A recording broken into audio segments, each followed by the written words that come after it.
How would you live your life now to start making your future happy? This is the same thing that Robert Waldinger asked in What Makes a Happy Life, the TED Talk. I chose this TED Talk because I have a lot of questions about the things that people choose in life and the roads they go down and why they choose them if they think that may make them happy. Like if people choose to do drugs or if they want to be famous and chase after money and popularity, if they think that will bring them ultimate happiness.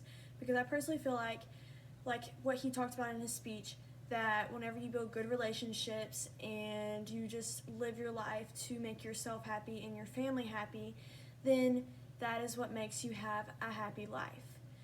So like I said, I chose this TED Talk because I wanted to see what other people think will make them happy in their life.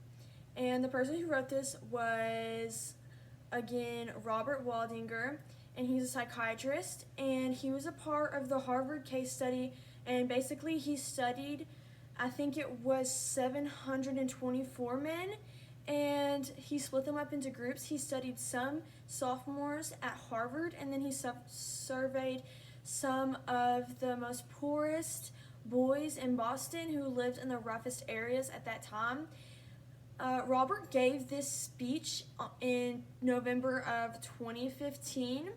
So back to his case study, Robert Waldinger was a part of this case study that studied how people's life were from young adulthood, so for some from childhood, and then from others from their about 19 going into their 20s. And this is one of the longest actually experiments, or I guess you could say case studies, known so far, and it has lasted the longest, and it is one of the first that has studied human life that has completely finished the study. Other cases have stopped or people have dropped out. So basically what they were trying to do in this case study was find out how people, their decisions and the roads they go down in life affect how their happiness ends at the end of their life.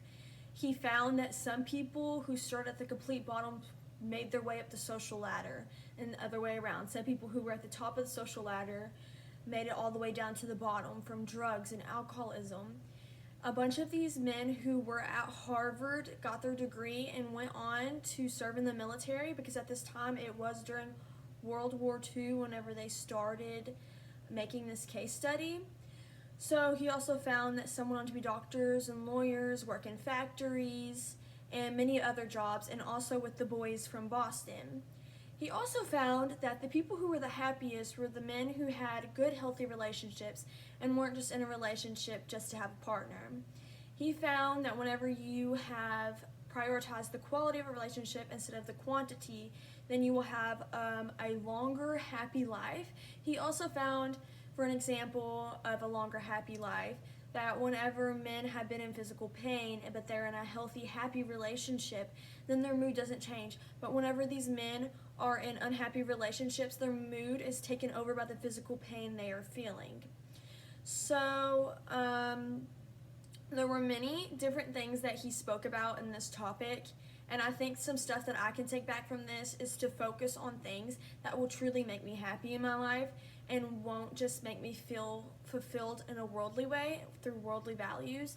I think I should stop prioritizing looking into my future as in how much money I'm going to make and how much more money I can make if I go this many more years in college.